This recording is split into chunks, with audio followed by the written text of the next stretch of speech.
Hello, everybody, and welcome to another Nightly Read Aloud with Dr. Ivey. Today is Thursday, April the 30th, 2020. Tonight marks our 34th Nightly Read Aloud during school closure.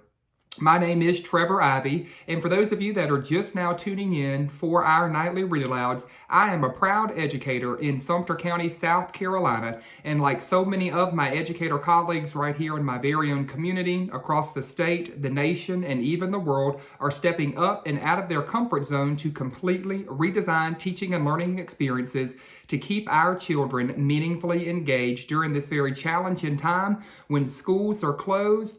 Children are at home, but learning must continue.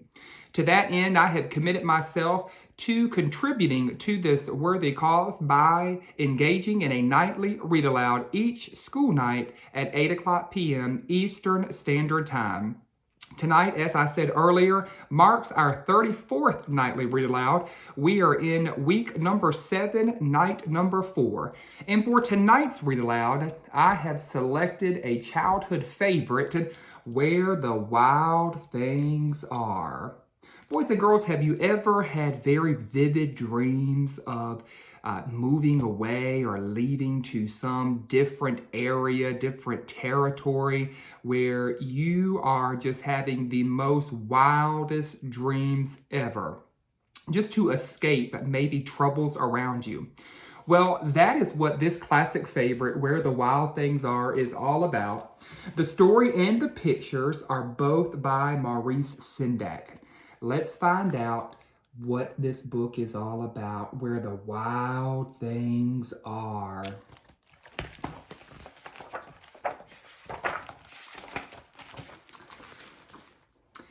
The night Max wore his wolf suit and made mischief of one kind.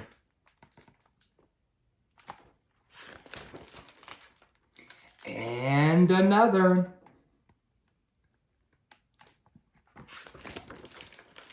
His mother called him Wild Thing, and Max said, "I'll eat you up." So he was sent to bed without eating anything.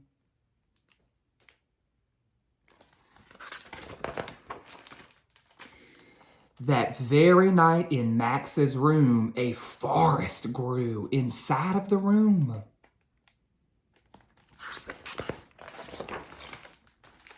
And that forest grew, and it grew some more. And that forest grew until the ceiling hung with vines and the walls became the world all around.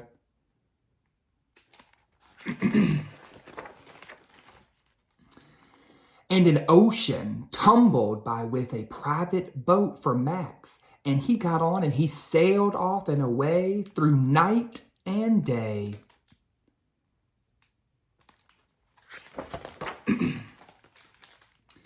And in and out of weeks and almost over a year, he sailed off to where the wild things are.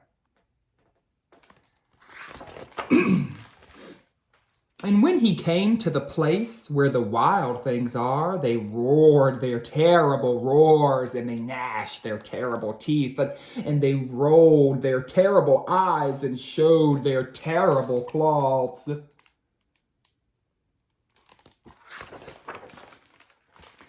Till Max said to them, "Be still!" And he tamed them with a magic trick of staring into their yellow eyes without blinking once. And they were frightened, and they called him the most wild thing of all.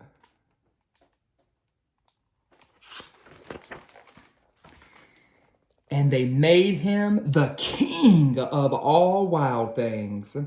"And now," cried Max, "let the wild rumpus start."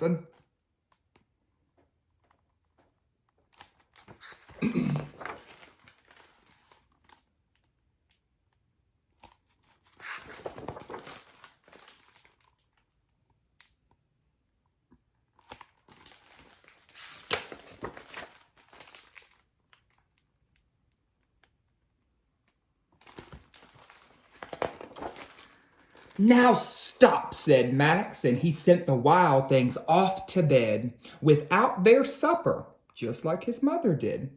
And Max, the king of all wild things, was lonely, and he wanted to be where someone loved him best of all. Then all around from far, far away, across the world, he smelled good things to eat. So he gave up being king of where the wild things are.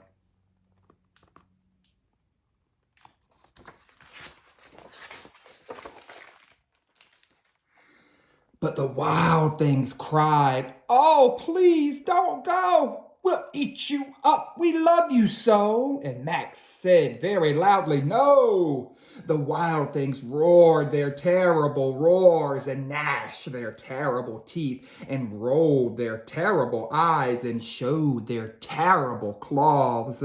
But Max stepped into his private boat and he waved goodbye.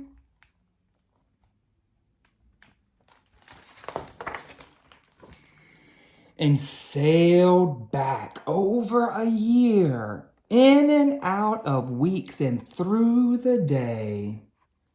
Where do you think he's headed, boys and girls?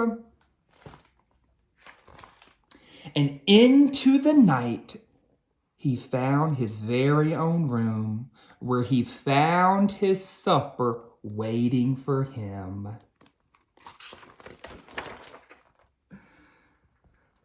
And the supper was still hot. The end. So boys and girls, a quick recap of our book tonight, Where the Wild Things Are. Max, who is the main character in the book, he's having a tough night. Have you ever had a tough night like Max before? Max got into some trouble. The others in his family are also not having a good day. Everybody is frustrated, it seems, maybe a bit stressed. And here comes Max getting into a little bit of trouble. He's dressed up into his wild costume. And that is the last thing that others around him, his mom, the family dog, even the teddy bear, wants to handle. And so when mom cannot take any of his mischief, getting into trouble anymore, she sends him straight to his room without any supper. And Max, who has a very vivid imagination, takes this time out as an opportunity to sail off, get on a boat and sail off to the land of where the wild things were. For just a little while, at least, while he is there and he stumbles upon the wild things, Max is in complete control. But when he is done being king of the wild things and he is ready to be a little boy again, he returns back on his boat, sails back out of his dreams and back into his room, where he finds that his mother delivered his supper and the supper is still piping hot. What a very vivid story.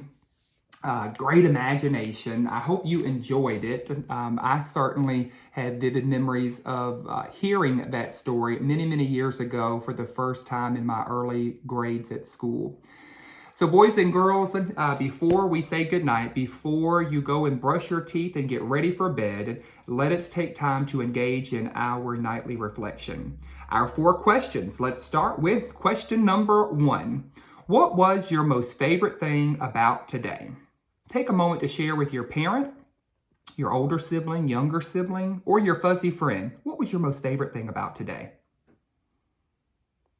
Question number 2.